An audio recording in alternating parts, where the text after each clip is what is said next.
अबला नारी आ जाओ श्याम प्यारे।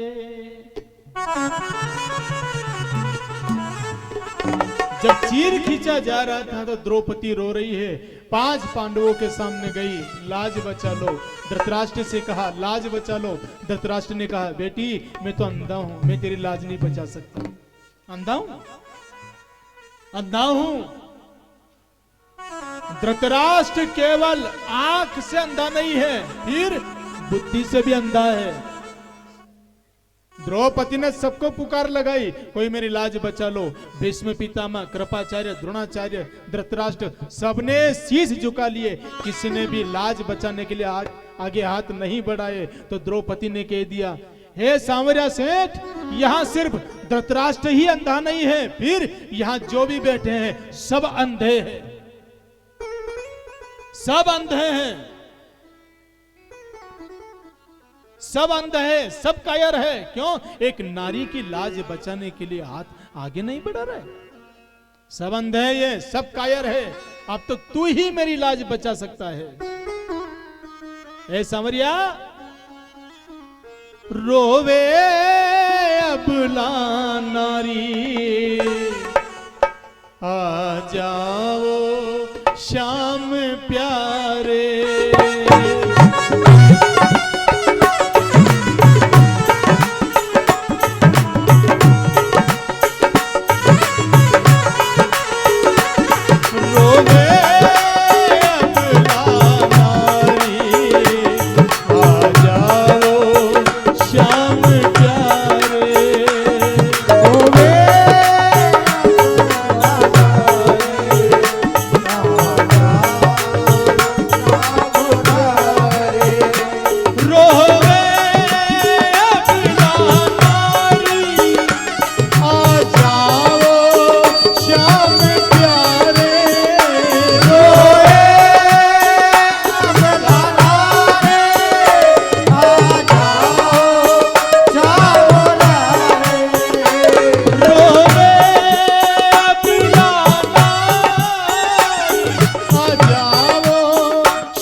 गई कन्हैया,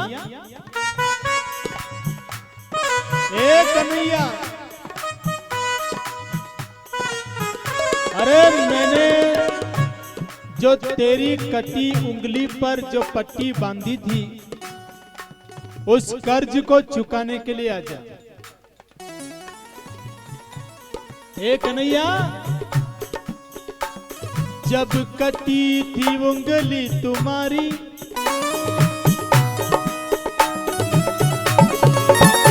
क्या भूल गए बनवारी, जब कटी थी उंगली तुम्हारी क्या भूल गए बनवारी, जब कटे थी उंगली तुम्हारे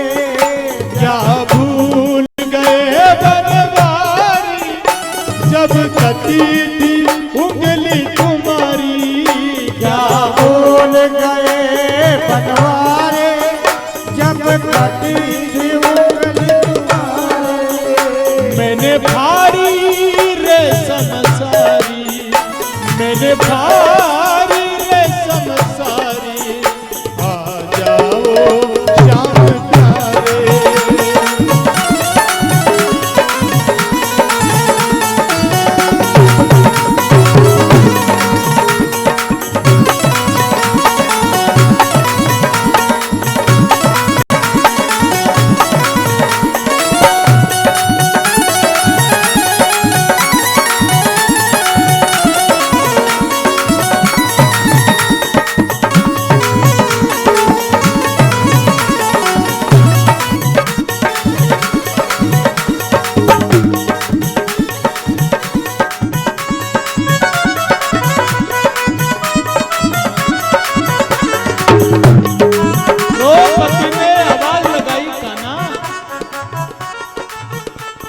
बहुत देर लगा दी तुम्हें। चींटी के पग नेवर बाजे तो भी सुनता है साहिब, चींटी के पग नेवर बाजे तो भी सुनता है साहिब। जो चींटी के पग में बजने वाले घुंघरू की आवाज सुन ले। आज वो कन्हैया अपनी बहन की पुकार नहीं सुन रहा। काना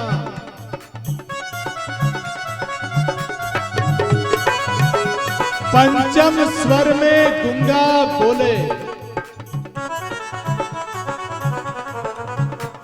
अंधा देखे और लंगड़ा पहुंचे चलकर काशी रे। आजा श्याम प्यारे अविनाशी रे, आजा रे आजा।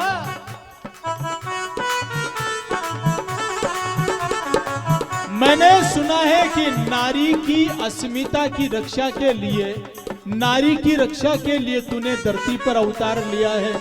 आज एक नारी पर विपदा आई है और तू सुन नहीं रहा है। या तो तू बहरा है या फिर मेरी पुकार कमजोर है, या तो तू सुन नहीं पा रहा है, तू बहरा है या फिर मेरी आवाज तुझ तक नहीं पहुंच रही, मेरी आवाज में दम नहीं है। तू बता मुझे, क्या मेरी आवाज में दम नहीं है, या मेरी भक्ति में दम नहीं है, या फिर मेरी पूजा पद्धति में दम नहीं है? तू क्यों नहीं आ रहा है? इतनी देर क्यों लगा रहा है? जब पुकार करी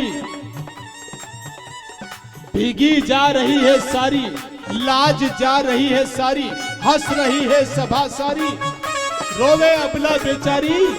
ए काना अब तो आजा। और जैसे ही द्रौपदी ने पुकार करी, सांवरिया सेठ आए और जो साड़ी बड़ी लंबी साड़ी, जो लंबी साड़ी बढ़ई, जो लंबी साड़ी बढ़ई, जो लंबी साड़ी बढ़ई नहीं तो सारी बीच नारी है कि नारी बीच सारी है, नारी है कि सारी है, सारी है कि नारी है। जो साड़ियों का ढेर लगाया कन्हैया ने, सांवरिया सेठ ने द्रौपदी की लाज बचाने के लिए साड़ी का ढेर लगा दिया। साड़ियों का ढेर।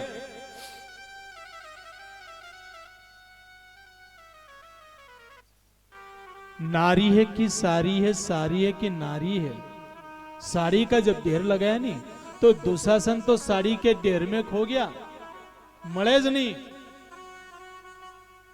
सीबीआई जांच करवाई, 15 दिन बाद मळ्यो, फिर दुशासन साड़ी का ढेर में से असो खोवायो न थ्यारो पापी कहीं को साड़ी का ढेर में खोवाइयो। आज भी दुशासन की कमी नहीं है भारत की धरती पर, आज भी दुशासन की कमी नहीं है। क्यों? आज भी मेरे देश की बेटी सुरक्षित नहीं है। इस देश का सबसे बड़ा दुर्भाग्य क्या है? देश का सबसे बड़ा दुर्भाग्य क्या है? सबसे बड़ा दुर्भाग्य यह है कि मेरे भारत देश में आज भी कई बेटियां सुरक्षित नहीं है। क्यों? दरिंदे, भेड़िए मानव के रूप में घूम रहे हैं। मेरे देश में कई बेटियां हवस की शिकार हो जाती है, दरिंदों की हवस की शिकार हो जाती है। इससे बढ़कर देश का दुर्भाग्य और क्या हो सकता है? देश को बचाना है, राष्ट्र को बचाना है, तो इनकी रक्षा कर लो। इनकी नारी, ये डीजल पेट्रोल को आखिर जिंदगी रोते रहना, डीजल पेट्रोल को पूरी जिंदगी रोते रहना। मत कहो कि डीजल महंगा कि पेट्रोल महंगा है, कहना तो यह कहो कि मेरे देश की बेटी सुरक्षित होना चाहिए, मेरा धर्म सुरक्षित होना चाहिए, मेरे देश में गाय सुरक्षित होना चाहिए, मेरे देश में गरीब सुरक्षित होना चाहिए। डीजल पेट्रोल को मत रोवो, कहना ही है, अपनी आवाज को बुलंद करना है। तो एक बात कहो, मेरे देश की बेटी सुरक्षित हो, मेरे देश का किसान समृद्ध हो, मेरे देश का जवान देश की रक्षा करने वाला वो समृद्ध हो, सक्षम हो, मेरे देश से गरीबी दूर हो, मेरे धर्म की रक्षा हो, मेरे गौ माता की रक्षा हो, नारी समाज की रक्षा हो।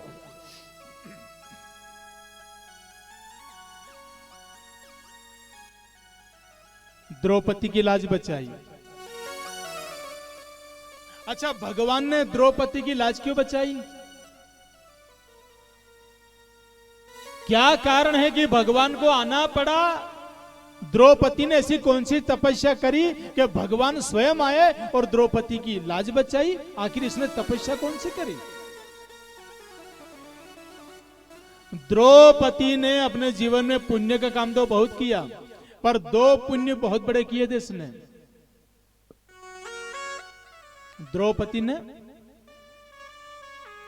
अपने जीवन में पुण्य का काम तो बहुत किया, पर दो पुण्य बहुत बड़े किए थे इसने।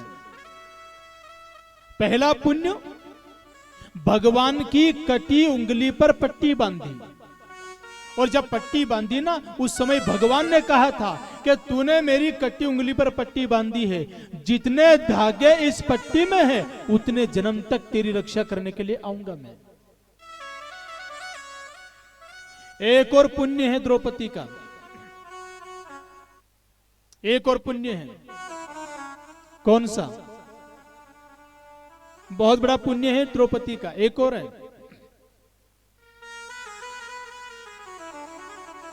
दुर्वासा ऋषि एक बार एक नदी में स्नान कर रहे थे। बहुत मार्मिक बात है मां। ओ मां, दुर्वासा ऋषि एक नदी में स्नान कर रहे थे। स्नान करते करते उनके कपड़े बह गए पानी में।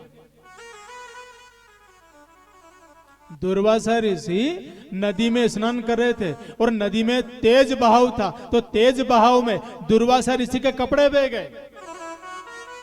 जो कपड़ा था ना शरीर पे, बह गया पानी में। अब दुर्वासा ऋषि ने विचार किया कि कपड़ा बह गया पानी में, तेज बहाव में, अब बाहर कैसे निकलूं, बाहर कैसे निकलूं? 1 घंटे तक खड़े रहे दुर्वासा ऋषि, बाहर कैसे निकलूं? तो जो नदी का जो ढाल था ना, जिधर से पानी बह के आ रहा था, ऊपर की ओर द्रौपदी भी सूर्य की आराधना कर रही थी, जल में खड़ी रहकर नदी में। द्रौपदी की नजर पड़ी बाबा पर कि जब से मैं सूर्य की आराधना कर रही हूं, जब से ये बाबा खड़े इधर देखते हैं उधर देखते हैं, आखिर समस्या क्या है? बाबा पानी से बाहर क्यों नहीं निकल रहे हैं? द्रौपदी वहां सूर्य की आराधना कर रही है नदी में खड़ी रहकर।